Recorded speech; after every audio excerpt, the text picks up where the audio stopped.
안녕하세요. 잡학사전 진행의 김하엘입니다. 오늘은 특집 방송으로 준비했습니다.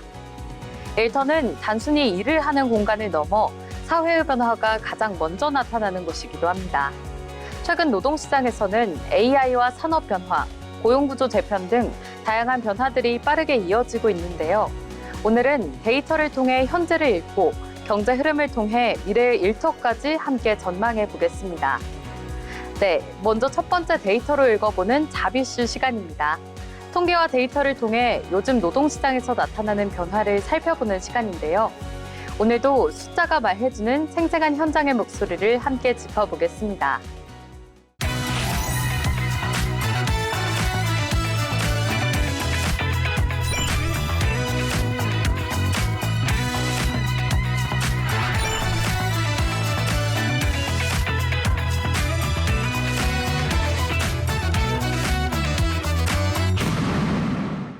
이번 시간은 데이터로 본 일터, 잡 이슈 시간인데요. 통계와 데이터를 통해 요즘 노동시장에서 나타나는 변화를 함께 살펴보도록 하겠습니다. 채연 아나운서, 오늘은 어떤 이야기를 나눠볼까요? 네, 최근 정부가 노동시간 단축을 핵심 과제로 추진하면서 주 4.5일제 논의가 본격화되고 있습니다. 실제로 우리나라 연간 노동시간이 꾸준히 줄어들고 있다는 분석이 나왔는데요. 이번 논의에서 가장 눈에 띄는 건 바로 숫자인데요. 1739시간이라는 숫자입니다. 한국고용노사관계학회 보고서에 따르면 우리나라의 연간 노동시간은 현재 1800시간대에서 오는 2030년에는 1739시간 수준까지 감소할 것으로 전망됐는데요. 이는 정부가 목표로 제시한 1700시간대 진입과 비슷한 수준입니다.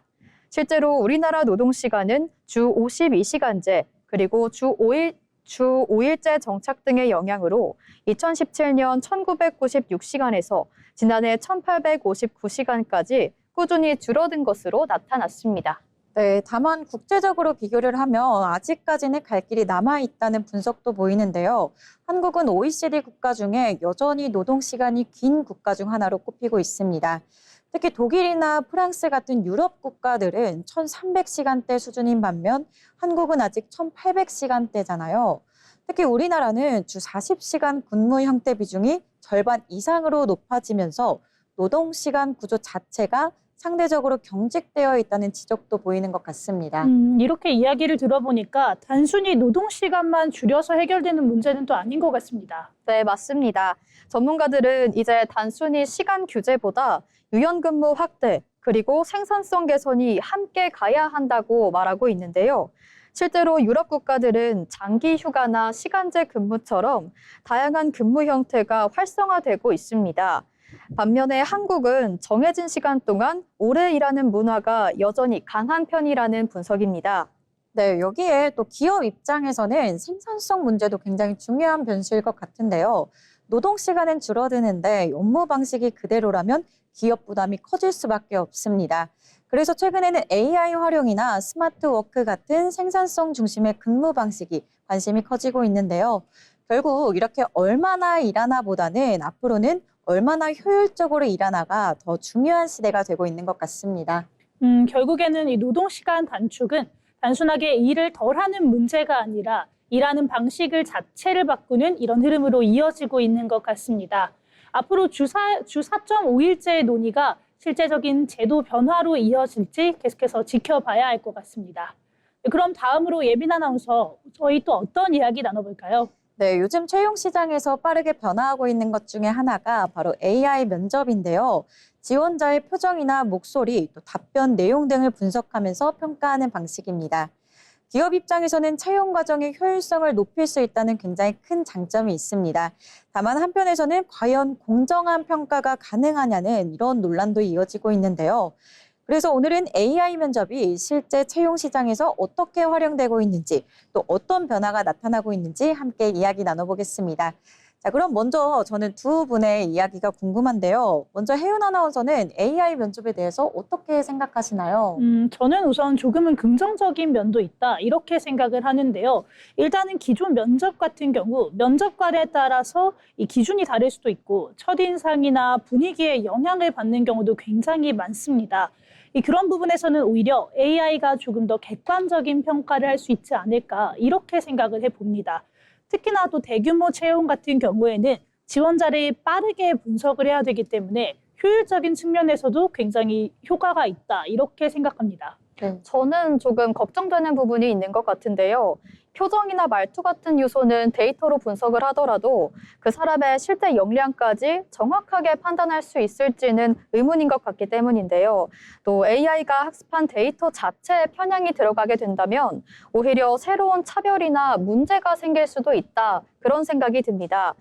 그럼 실제로 기업에서는 AI 면접을 얼마나 활용하고 있는 상황일까요? 네, 실제로 고용노동부 조사에 따르면 국내 상위 500대 기업 중 약 86% 이상이 AI를 활용하고 있는 것으로 나타났습니다. 특히 직원 채용 단계에서 AI를 활용하는 기업도 절반 이상으로 집계됐는데요. 역시 기업 입장에서는 시간과 비용을 줄일 수 있다는 장점이 있고요. 지원자 데이터를 보다 체계적으로 관리할 수 있다는 점도 이유로 꼽히고 있습니다. 또 일부 기업은 답변 내용뿐 아니라 시선 처리나 말의 속도, 표정 변화 등을 종합적으로 분석한다고 합니다. 그런데 취업 준비생 입장에서는 좀 막막하게 느껴질 수도 있을 것 같은데요. 그럼 AI 면접은 어떻게 대비를 해야 될까요? 네, 첫 번째로는 답변 내용을 논리적으로 전달하는 연습이 필요해 보입니다. AI 면접은 인공지능이 응답을 파악하기 때문에 질문 의도를 정확하게 파악하고 또 그 의도에 맞는 명확한 답변을 하는 연습이 더 중요해지는데요. 답변 길이도 너무 길지 않도록 주의해야 합니다. 두 번째로는 카메라 환경에 익숙해지는 연습이 필요합니다. 시선 처리나 말의 속도, 표정도 함께 분석되기 때문에 실제 AI 면접처럼 미리 연습하는 것도 중요해 보입니다. 그러면 혹시 오늘 주제인 공정성은 어떨까요? 네, 앞서 말씀드렸던 것처럼 AI 채용 시스템은 사람 면접관의 주관을 줄일 수 있다는 점에서 장점으로 평가됩니다. 하지만 반대로 AI가 학습한 데이터 자체가 편향되어 있을 경우에는 특정 성향이나 표현 방식에 유리하게 적용될 수 있다는 우려도 나오고 있는데요. 실제로 취업 준비생들을 대상으로 한 조사에서는 AI 면접보다 대면 면접을 더 신뢰한다는 응답이 높게 나왔습니다. 예를 들어서 말이 빠르거나 적극적인 표현을 사용하는 지원자가 더 긍정적으로 평가될 가능성이 높아 보입니다. 결국 AI도 완전히 중립적으로 보기는 어려운 것 같습니다. 네, 맞습니다. 그래서 최근에는 AI를 전적으로 믿기보다는 사람 면접과 함께 보조적으로 활용해야 한다는 의견들도 다양하게 나오고 있습니다. 네, 그러면 앞으로 AI 면접이 더 확대될까요? 네, 전문가들은 앞으로도 AI 기반 채용은 계속 확대될 전망이라고 보고 있는데요. 실제로 관련 조사에서도 응답자의 90% 이상이 AI 채용이 앞으로 더 늘어날 것이라고 전망했습니다. 특히 반복적인 평가 업무나 대규모 지원자 분석에서는 AI 활용이 더 크게 늘어날 것으로 보이는데요. 다만 여기서 중요한 것은 기술 자체보다는 어떻게 활용하냐입니다. 효율성과 공정성 사이에서 균형을 어떻게 맞추느냐가 채용 시장에서 중요한 과제가 될 것으로 보입니다. 마지막으로 정리해보면 이렇게 AI 면접은 채용 시장에서 새로운 흐름으로 자리 잡고 있습니다. 다만 여전히 공정성과 또 신뢰성에 대한 논의도 함께 이어지고 있는 만큼 앞으로도 계속해서 변화를 살펴봐야겠습니다. 지금까지 데이터로 본 일터 전해드렸습니다. 네, AI 면접에 대해서도 함께 이야기 나눠봤습니다. 지금까지 데이터로 본 일터였습니다.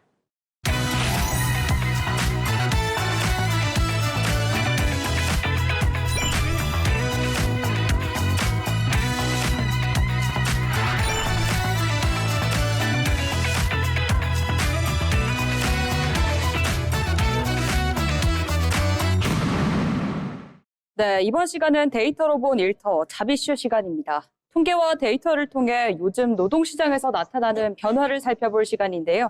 먼저 예지 아나운서, 혹시 오늘 어떤 이야기 나눠볼까요? 네, 두 분은 요즘 회사 분위기 다시 출근 중심으로 바뀌고 있다는 것 알고 계셨나요? 코로나 시기에는 재택근무가 거의 필수처럼 자리 잡았는데 최근 들어서는 다시 사무실로 돌아가는 흐름이 점점 뚜렷해지고 있습니다. 특히 이제는 얼굴 보고 일해야 한다는 기업들의 메시지도 곳곳에서 나오고 있는 상황인데요. 과연 이 변화가 일시적인 현상인지 아니면 구조적인 변화인지 데이터를 통해 짚어보겠습니다. 네, 맞습니다. 사실 한동안은 재택이 당연했거든요. 근데 요즘에는 다시 출근이 기본이 되는 분위기 같습니다. 그런데 또 직원들 입장에서는 이미 재택에 익숙해진 상황이라서 또 변경한다고 하면 많은 반발이 있을 것 같은데요. 네, 맞습니다. 실제 데이터를 보면 재택근무 도입률은 확실히 감소하고 있습니다.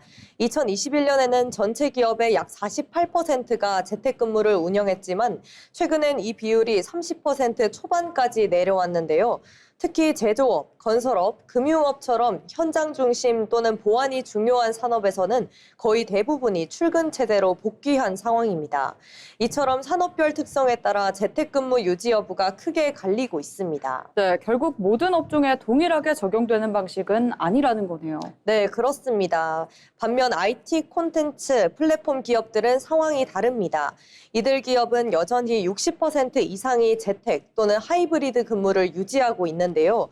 특히 개발자, 디자이너처럼 성과가 결과물로 측정되는 직무일수록 재택근무가 더 효율적이라는 분석도 있습니다. 즉, 지금은 출근 대 재택의 문제가 아니라 직무와 산업에 따라 최적의 방식이 달라지는 시대입니다. 그러면 같은 회사 안에서도 부서마다 다르게 운영될 수도 있는 거네요. 네, 그렇습니다. 실제로 한 기업 안에서도 개발팀은 재택, 영업팀은 출근처럼 혼합 형태가 늘어나고 있습니다. 그리고 여기서 중요한 데이터가 하나 있는데요. 직장인의 72%가 재택근무 가능 여부가 이직 결정에 영향을 준다고 답했습니다. 특히 MZ세대일수록 이 비율이 더 높게 나타났습니다. 네, 그러면 재택근무가 사실 단순한 복지가 아니라 채용 경쟁력 자체가 되는 거 맞을까요? 네, 정확합니다. 기업 입장에서는 생산성과 조직 관리, 협업 효율을 고민해야 하고 근로자는 자율성과 워라밸을 중요하게 생각하면서 양쪽의 기준이 충돌하고 있는 상황입니다. 그래서 최근에는 주 2, 3일 근무하는 하이브리드 근무가 하나의 타협안으로 떠오르고 있습니다. 정리해보자면 재택근무는 사라지는 것이 아니라 재편되고 있는 과정이라고 볼 수 있습니다. 앞으로의 핵심은 어디서 일하느냐보다 어떻게 효율적으로 일하느냐입니다.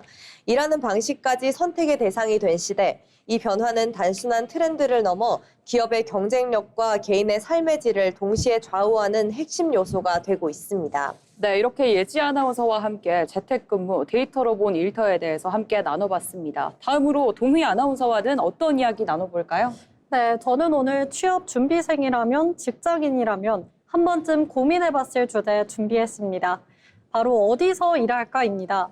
일자리는 생존의 문제인데 갈수록 수도권과 비수도권의 격차가 커지고 있는데요. 오늘은 대한민국 지역 고용의 민낯을 데이터로 한번 짚어보겠습니다. 네, 일자리가 서울과 수도권에만 몰려 있다는 건 사실 어제 오늘 일이 아니거든요. 사실 취업준비생 입장에서는 인프라나 또 정주 여건을 포기하고 지방으로 내려가기가 쉽지가 않은데 그렇다 보니 특정 지역으로만 사람이 몰리는 병목 현상이 생기는 것 같은데 맞을까요? 네, 완전 정확합니다. 통계청의 지역별 고용조사 결과와 고용노동부 데이터를 보면요. 국내 매출액 상위 1000대 기업 중 무려 75.4%가 수도권에 집중되어 있습니다. 사실상 양질의 일자리 10개 중 7개 이상이 서울과 경기 지역에 모여 있다고 볼 수 있는데요. 특히 청년층이 선호하는 정보통신, 금융, 전문 서비스업 비중은 수도권이 80%를 상회하며 압도적인 격차를 보이고 있습니다. 네, 일자리의 질 자체가 다르다 보니 당연히 청년들도 수도권으로 향할 수밖에 없을 것 같습니다.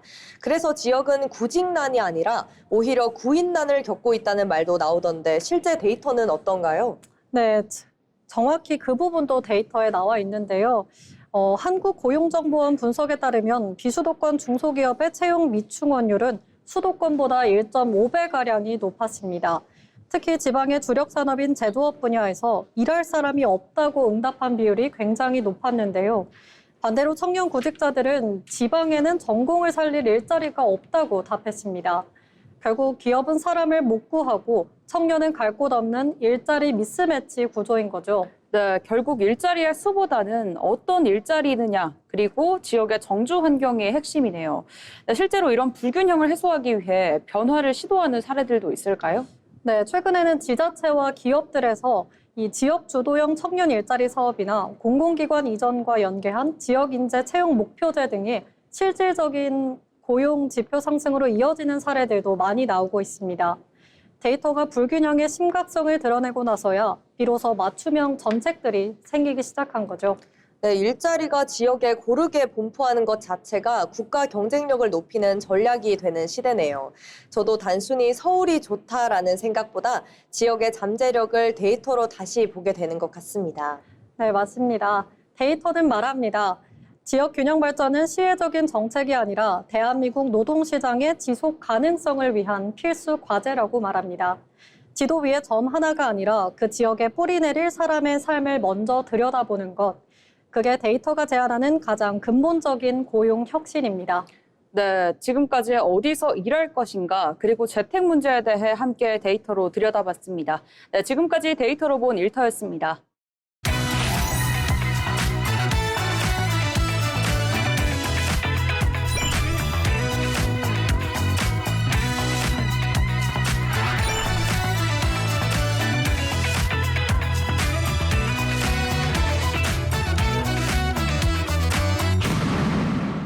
다음 시간은 데이터로 본 일터 잡이슈 시간입니다. 통계와 데이터를 통해 요즘 노동시장에서 나타나는 변화를 살펴보는 시간입니다. 최근 생성형 AI가 직장인들 사이에서 단순한 호기심을 넘어 필수적인 업무 도구로 자리 잡고 있습니다. 실제로 직장인 10명 중 9명 이상이 업무에 AI를 활용하고 있다는 조사 결과가 나왔는데요. 오늘은 이 뜨거운 AI 활용 데이터의 이면과 현장의 고민을 함께 짚어보겠습니다. 먼저 서정 아나운서 전해주시죠. 네. 이번 데이터의 핵심은 AI가 이제 일부만의 전유물이 아니라는 점입니다.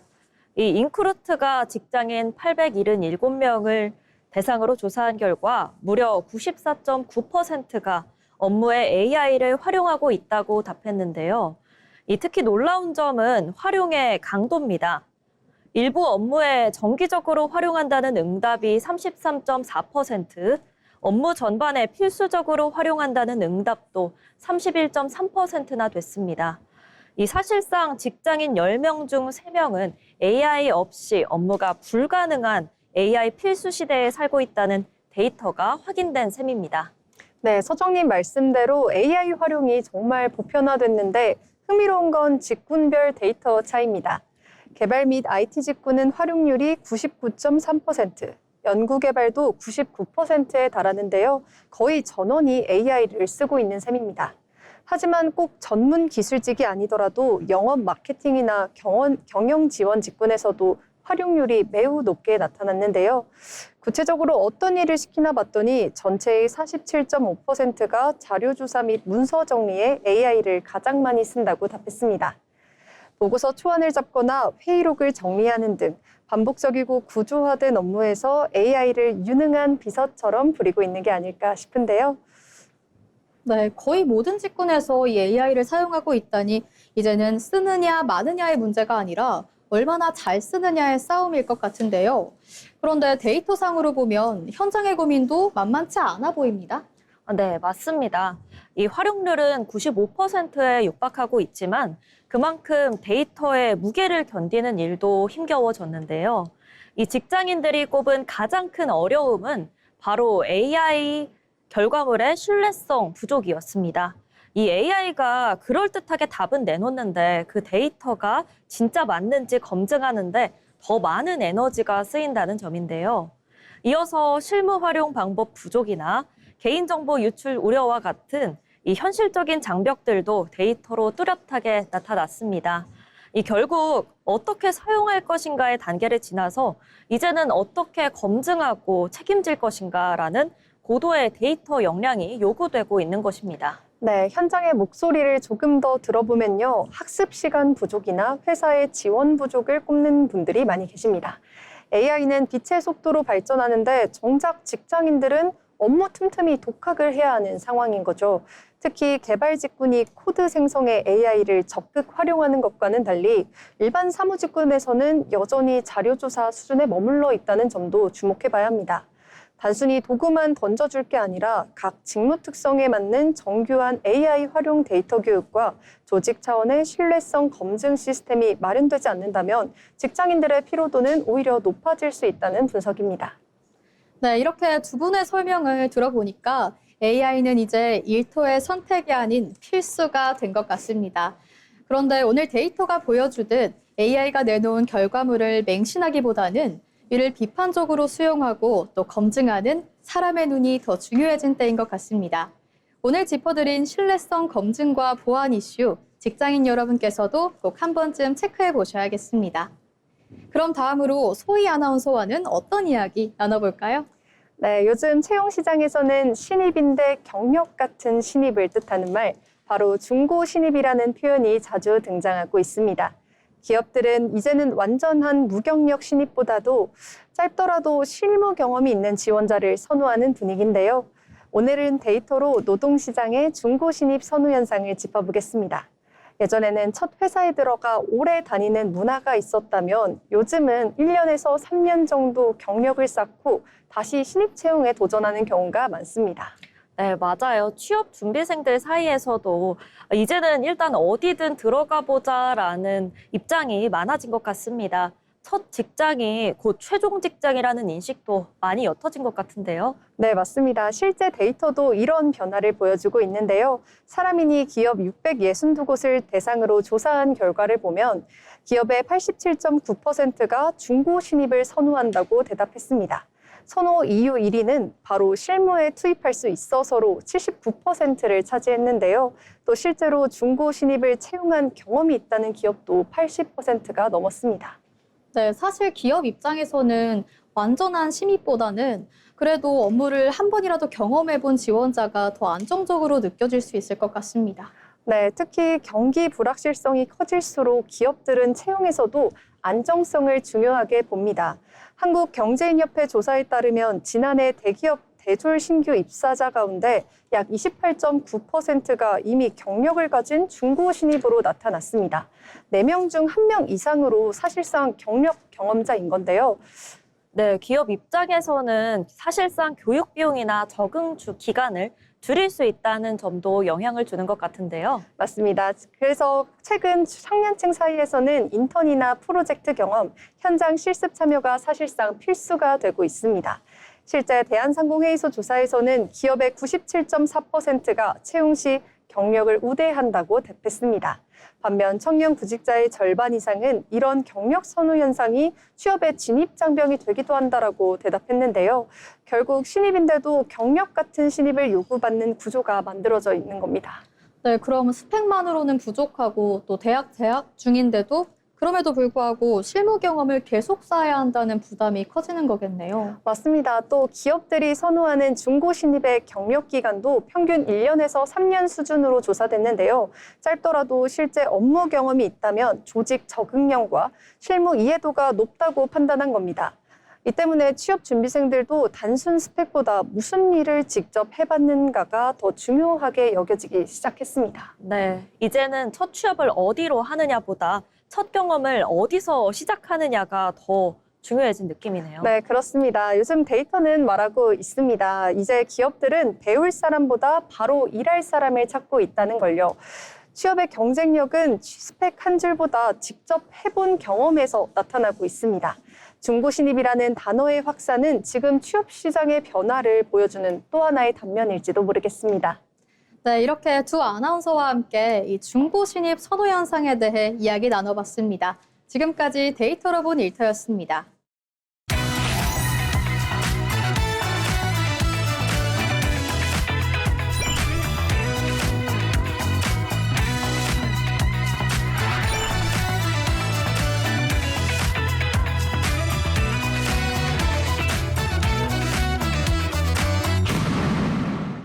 이번 시간은 데이터로 보는 일터, 잡 이슈 시간인데요. 통계와 데이터를 통해 요즘 노동시장에서 나타나는 변화를 함께 살펴보도록 하겠습니다. 소연 아나운서, 오늘은 어떤 이야기를 나눠볼까요? 네, 이번 데이터의 핵심은 어렵게 얻은 첫 일자리가 청년들에게 안착지가 아닌 잠시 거쳐가는 정거장이 되고 있다는 점입니다. 국회 예산정책처가 발표한 청년층 첫 직장 현황 데이터에 따르면 첫 일자리에 진입한 청년 임금 근로자의 무려 70.7%가 이미 첫 직장을 그만둔 것으로 나타났습니다. 특히 퇴사자들의 평균 근속 기간은 불과 1년 6개월에 그쳤는데요. 사실상 취업 청년 10명 중 7명은 입사 후 1년 반 만에 다시 구직 시장으로 튕겨나가는 초기 이탈 시대가 데이터로 확인된 셈입니다. 네, 소연 아나운서님 말씀대로 청년들의 이탈 속도가 무척 빠른데 원인은 근로 조건에 있었습니다. 구체적으로 청년들이 왜 첫 단추를 풀고 회사를 결정했나 봤더니 전체의 45.1%가 보수나 근로시간 등 전체 근로여건 불만족을 가장 큰 이유로 꼽았습니다. 눈에 띄는 건 첫 직장을 계약직으로 시작한 청년 3명 중 1명은 다음 직장 역시 계약직으로 이동했다는 점인데요. 열악한 출발선이 불안정한 고용을 반복시키면서 청년들을 조기 퇴사와 제2직의 굴레로 밀어넣고 있는 것으로 보여집니다. 네, 문제는 이렇게 첫 직장을 떠난 뒤에도 상황이 쉽게 나아지지 않는다라는 점에 있는데요. 데이터상으로 보면 이 청년들이 퇴사 후에 마주하는 현실이 결코 만만치 않아 보입니다. 네, 맞습니다. 첫 직장을 호기롭게 그만두었지만 그만큼 장기 미취업이라는 리스크도 커졌습니다. 첫 직장 퇴사 후 다시 취업하기까지 평균 5개월 이상이 소요되는 것으로 나타났는데요. 문제는 공백기가 길어질수록 1년 이상 일자리를 구하지 못하는 장기 미취업 청년의 비중이 30%까지 치솟는다는 점입니다.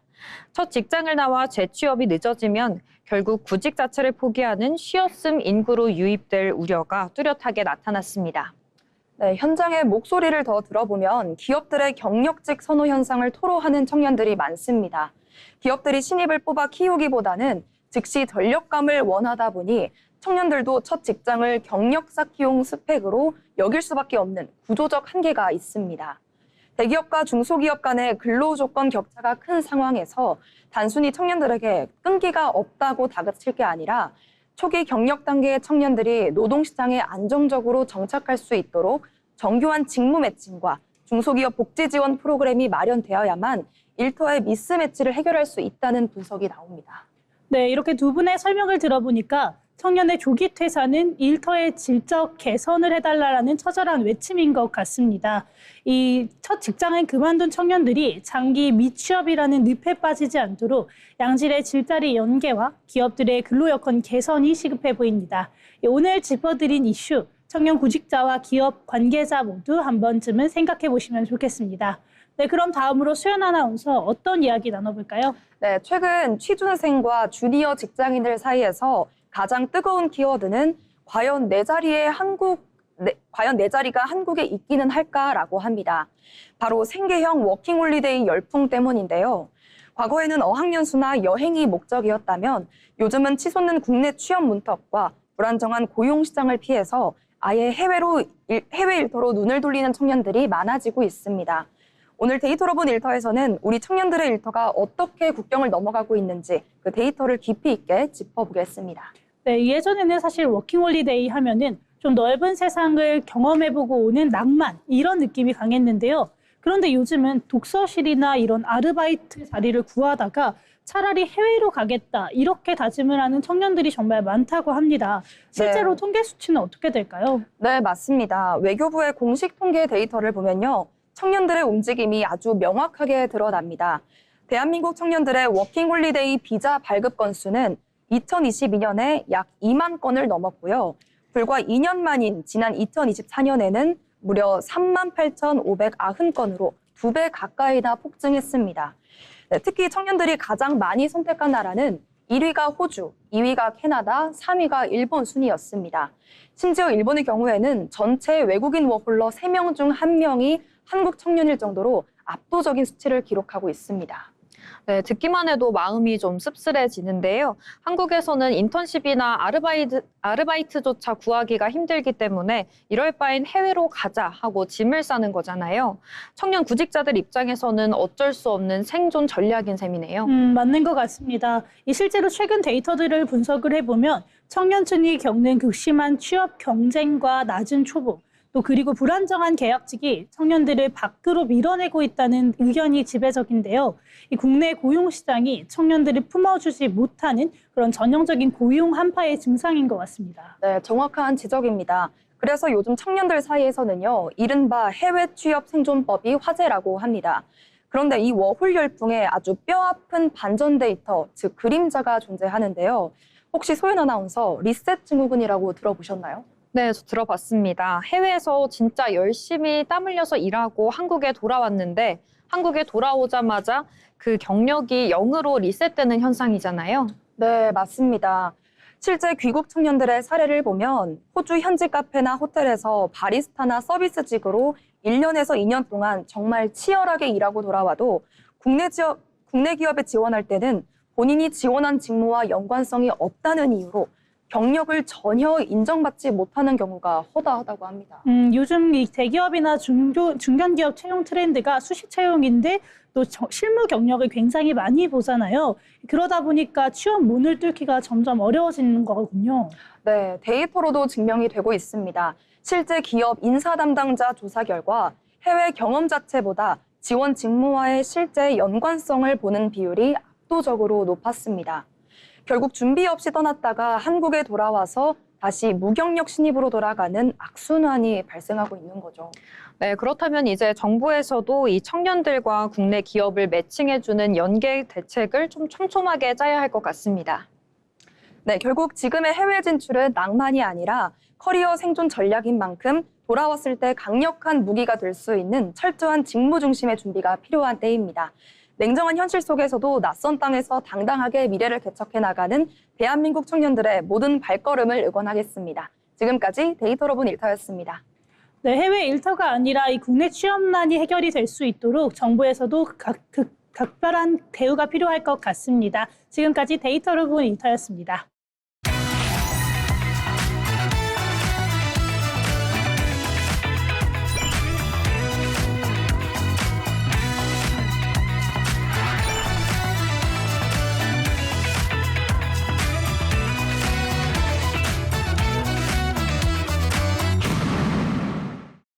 네, 다음으로는 경제로 보는 일터 시간인데요. 경제의 변화는 곧 일의 방식과 일자리의 모습에도 영향을 미치죠. 이번 시간에는 경제의 흐름을 통해 산업과 일터의 변화에 대해 알아보겠습니다. 함께 보고 오시죠. 네, 이번 시간은 경제로 보는 일터입니다. 경제의 흐름 속에서 우리의 일터와 소비의 변화를 들여다보는 시간인데요. 오늘은 단순히 물건을 판매하는 것을 넘어 사람들의 취향을 모아 하나의 공간으로 만드는 직업에 대해서 알려드리도록 하겠습니다. 바로 편집숍 MD입니다. 여러분은 혹시 쇼핑하실 때 어떤 기준으로 물건을 고르시나요? 예전에는 가격이나 성능이 가장 중요했다면 요즘은 조금 달라졌습니다. 이 브랜드 느낌 좋다. 내 취향이랑 잘 맞는다. 여기 공간 자체가 예쁘다. 이런 감정들이 소비를 결정하는 경우가 많은데요. 실제로 요즘 소비 시장에서는 무엇을 사느냐보다 어떤 취향을 소비하느냐가 더 중요해지고 있습니다. 대표적인 곳이 바로 편집숍인데요. 한 공간 안에 다양한 브랜드가 있고 이 상품을 모아둬서 하나의 분위기와 취향으로 큐레이션하는 매장인데요. 패션 플랫폼 무신사 스토어, 그리고 화장품 편집샵 올리브영입니다. 네, 그리고 요즘 헌소동이나 한남동에서 자주 보이는 라이프스타일 소품샵까지 우리가 무심코 들어가는 공간 뒤에는 무엇을 어디에 배치할지 또 어떤 브랜드를 함께 보여줄지 고민하는 사람들이 있습니다. 바로 편집샵 MD인 거죠. 네, MD는 흔히 상품 기획자라고 불리는데요. 편집샵 MD는 단순히 물건을 들여오는 일을 하는 사람이 아닙니다. 요즘 MD는 소비자의 취향과 또 트렌드를 읽고 하나의 감성과 분위기를 설계하는 역할까지 하는데요. 예를 들어 올리브영에 가보면 요즘 유행하는 뷰티 제품들이 눈에 잘 띄는 위치에 있습니다. 비슷한 분위기의 상품들이 함께 진열되어 있고요. 또 무신사 같은 플랫폼에서는 옷 한 해를 판매하는 게 아니라 스트릿 감성, 또 미니멀 룩, 러닝 라이프 스타일처럼 취향 자체를 하나의 콘텐츠로 판매하고 있는데요. 즉 소비자들은 이제 물건만 구매하는 것이 아니라 나는 이런 사람이다, 이런 이미지까지 같이 소비하고 있는 겁니다. 그래서 편집샵 MD는 단순한 유통직군이 아니라 트렌드 분석가이자 감성 기획자 역할까지 하고 있습니다. 이런 변화에는 SNS 영향도 굉장히 큰 영향을 끼쳤는데요. 과거에는 광고를 보고 또 제품을 샀다면 요즘은 인스타그램이나 유튜브 쇼츠 등을 통해서 분위기를 먼저 접하게 됩니다. 예쁜 소품샵 영상 하나, 또 감각적인 편집샵 브이로그 하나가 곧 소비로 이어지는 시대입니다. 특히 MZ세대를 중심으로는 가격 대비 성능보다는 나를 잘 표현할 수 있는 소비를 중요하게 여기는 것이 가장 커지고 있는데요. 실제로 대한상공회의소와 여러 소비 트렌드 사이에서도 이 젊은 세대일수록 이 브랜드의 가치관과 세계관을 가장 중요하게 생각하는 비율이 늘어나고 있습니다. 그래서 요즘 기업들은 단순히 제품만 잘 만드는 것이 아니라 공간 디자인, 또 브랜드 분위기, 사진 연출까지 함께 신경 쓰고 있는데요. 그 중심에 바로 편집숍 MD들이 있는 겁니다. 네, 편집샵 MD의 활동 분야도 점점 확장되고 있습니다. 예전에는 백화점이나 패션 업계 중심이었다면 최근에는 뷰티, 식품, 라이프스타일, 반려동물 시장까지 확대되고 있다고 하는데요. 특히 팝업 스토어 문화가 커지면서 브랜드 경험 자체를 기획하는 역할도 중요해지고 있습니다. 어떤 음악을 틀지, 어떤 향을 사용할지, 어떤 동선으로 고객이 움직이게 할지까지 모두 소비 경험의 일부가 되는 건데요. 이제 소비는 단순한 구매가 아니라 하나의 그 경험 산업으로 발전하고 있는 겁니다. 그리고 그 경험을 가장 가까이에서 설계하는 게 바로 이 편집숍 MD라고 할 수 있겠습니다. 네, 물건이 넘쳐나는 시대, 또 이제 사람들은 단순히 필요한 것을 사기보다는 자신의 취향과 감정에 닮은 소비를 해 나가고 있는데요. 계속해서 확장하는 이 편집숍 MD의 역할, 그리고 그 흐름 속에서 무엇을 팔 것인가 보다 어떤 감정을 보여줄 것인가, 이런 고민하는 직업도 함께 성장하고 있습니다. 오늘은 취향을 큐레이션하는 사람들, 편집숍 MD에 대해서 함께 살펴봤습니다. 지금까지 경제로 본 일터였습니다.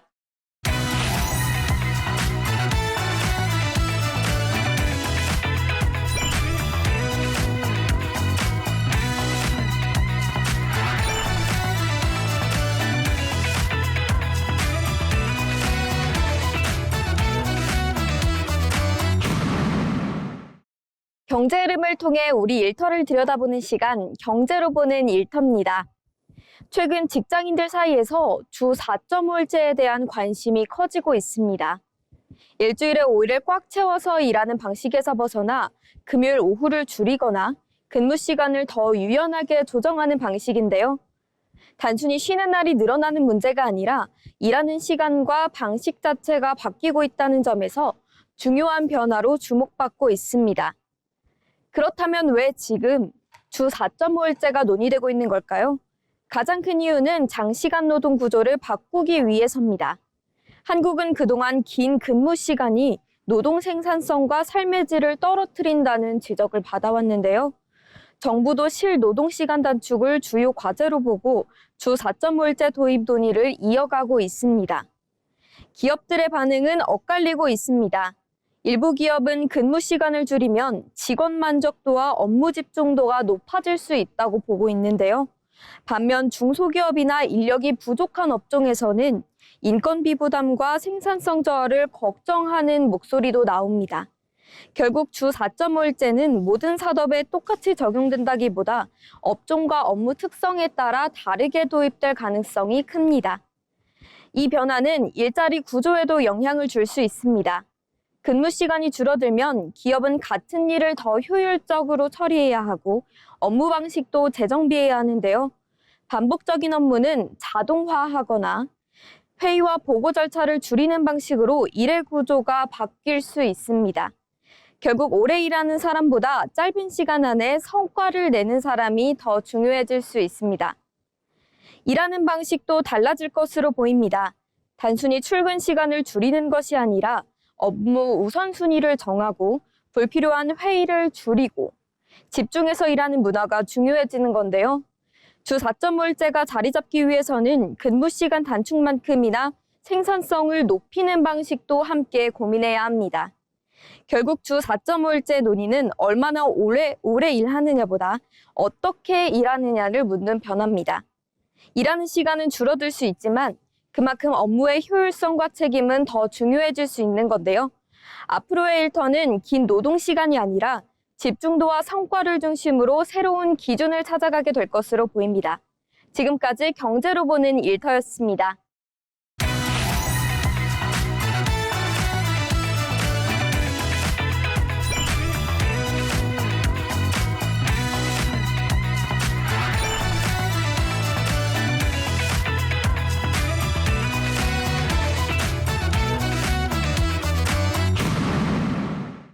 경제 흐름을 통해 우리의 일터를 들여다보는 시간, 경제로 보는 일터입니다. 최근 우리 사회를 관통하는 핵심 키워드가 있습니다. 바로 가성비를 넘어선 시성비입니다. 시간이 곧 돈이라는 인식이 커지면서 우리 일터의 시계도 조금씩 다르게 흐르기 시작했습니다. 단순히 물건을 싸게 사는 것보다 내 소중한 시간을 얼마나 아끼고 가치 있게 쓰는가가 경제활동의 우선순위가 된 건데요. 오늘은 이 시성비라는 잣대가 우리의 직장 생활과 노동시장을 어떻게 바꾸고 있는지 들여다보겠습니다. 여러분은 퇴근 후에 혹은 점심시간에 무엇을 하시나요? 최근 한 설문조사에 따르면 직장인 10명 중 3명은 본업 외에 또 다른 경제활동을 하는 M잡러인 것으로 나타났습니다. 그런데 흥미로운 점은 생계형 부업만이 아니라는 겁니다. 스마트폰 앱을 활용해 포인트를 쌓는 앱테크부터 퇴근길 동선에 맞춰서 이 물건을 전달하는 배달 부업, 그리고 데이터 라벨링까지 그 종류가 매우 다양해졌습니다. 이른바 조각노동의 시대가 열린 건데요. 이제 청년들에게 직장은 유일한 수입원이 아니라 내 시간을 투자해서 수익을 만드는 가장 큰 비중의 포트폴리오 중 하나가 되었습니다. 5분, 10분 단위의 자투리 시간을 쪼개 수익 창출하는 이 흐름은 노동을 바라보는 관점 자체가 분 단위로 쪼개지고 있음을 보여줍니다. 이런 변화에 기업들도 빠르게 움직이고 있습니다. 이제는 단순히 월급을 많이 주는 것보다 직원의 시간을 얼마나 존중해 주느냐가 핵심 인재를 확보하는 강력한 경쟁력이 됐기 때문입니다. 실제로 국내 기업들에서는 출퇴근 시간을 자유롭게 정하는 시차 출퇴근제부터 최근에는 주 4일제, 한 달에 한 번 금요일에 쉬는 해피 프라이데이 제도를 운영하고 있습니다. 이것은 단순히 근무 시간을 줄여주는 배려가 아닙니다. 불필요한 대기 시간을 줄이고 집중해서 성과를 낸 뒤 빠르게 개인의 삶으로 돌아가게 한 것인데요. 이것은 시간 복지가 기업의 생존 전략이 된 셈입니다. 이제 일터는 오래 머물며 충성도를 증명하는 곳이 아니라 고효율의 성과를 만들어내는 스마트한 공간으로 변모하고 있습니다. 그렇다면 도대체 왜 이런 현상이 나타나는 걸까요? 기술이 발달하면서 사무실이라는 공간의 제약이 사라진 점도 있지만 근본적으로는 플랫폼 경제의 확산이 자리 잡고 있기 때문입니다. 그래서 스마트폰 하나로 언제 어디서든 나의 노동력을 시장에 내놓고 판매할 수 있는 환경이 조성되며 개인은 자신의 시간을 분 단위로 경영할 수 있게 됐습니다. 과거에는 회사가 개인의 시간을 독점하고 관리했다면 이제는 개인이 주도권을 쥐고 시간을 분배하는 시대입니다. 이런 흐름은 취업의 시장 판도도 바꿨습니다. 연봉이 조금 낮더라도 출퇴근 시간이 짧은 곳을 선호하는 직주 근접 현상이 심화되고 있고 회사 내에서의 무의미한 회의나 의전 문화는 과감히 사라지고 있습니다. 결국 앞으로의 경쟁력 있는 일터는 직원의 시간을 어떻게 쓰느냐가 삶의 질을 결정하는 가장 중요한 경제적 가치가 되었습니다. 이것은 기술과 현장, 그리고 시간이 결합한 새로운 일터의 모습에 우리 사회가 더 주목해야 하는 이유입니다. 여러분의 일터 시계는 지금 어떤 속도로 흐르고 있습니까? 지금까지 경제로 보는 일터였습니다.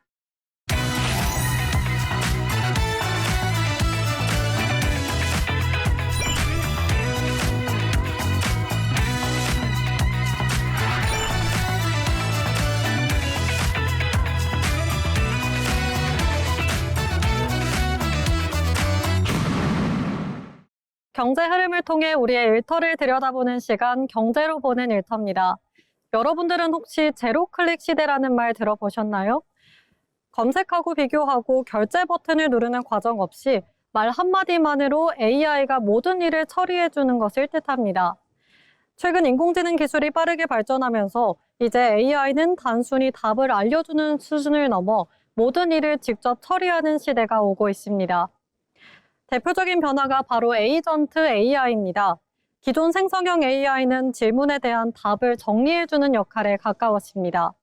예를 들어 제주도 여행 추천해줘라고 하면 맛집이나 숙소 목록을 보여주는 방식이었는데요.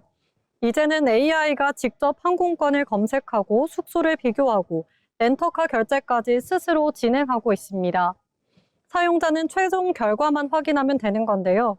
즉, 지금까지의 AI가 정보 제공자였다면 앞으로의 AI는 실제 일을 대신 처리하는 디지털 노동력으로 바뀌고 있다는 의미입니다.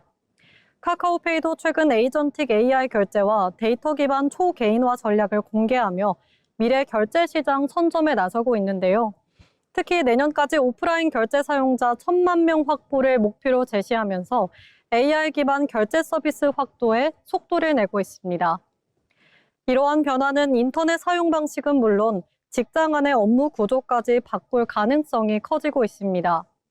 전문가들은 앞으로 사람들이 검색 대신 지시를 하고 실행은 AI가 만든 구조가 빠르게 확산될 것으로 보고 있습니다. 실제로 국내 기업들은 에이전트 AI 도입에 속도를 내고 있는데요. 네이버와 SK텔레콤, LG유플러스는 AI가 일정 관리나 정보 검색, 업무 지원 등을 수행하는 서비스를 공개하며 관련 기술 경쟁에 나서고 있습니다. 아직은 초기 단계에 불과하지만 실행형 AI로 진화하려는 흐름이 본격화되고 있습니다. AI 에이전트는 이메일 회신과 일정 조율, 보고서 초안 작성은 물론 코딩과 데이터 분석 같은 전문 업무까지 시행할 수 있습니다. 기존에는 사람이 며칠씩 걸리던 분석 업무를 AI가 단 몇 분 만에 처리하는 사례도 등장하고 있습니다. AI가 데이터 오류를 스스로 수정하고 더 효율적인 결과를 위해 계획 자체를 바꾸고 있는 수준까지 발전하고 있다는 건데요. 이 과정에서 인간의 역할 역시 달라지고 있습니다. 과거에는 사람이 직접 실행하는 역할이었다면 앞으로는 AI 결과물을 검토하고 방향을 결정하는 감독자 역할의 중요성이 더 커질 가능성이 높다는 뜻입니다. 편람이 커지는 만큼 고민도 함께 커지고 있습니다. AI와 소비가 업무를 대신 처리해주게 되면 사람이 직접 판단하는 과정이 줄어들 수 있고 일자리 구조 역시 빠르게 재편될 가능성이 있기 때문입니다. 특히 기업 입장에서는 화려한 광고나 브랜드 이미지보다는 AI가 판단하는 가격 경쟁력과 효율성이 더 중요한 기준이 될 수 있다는 전망입니다.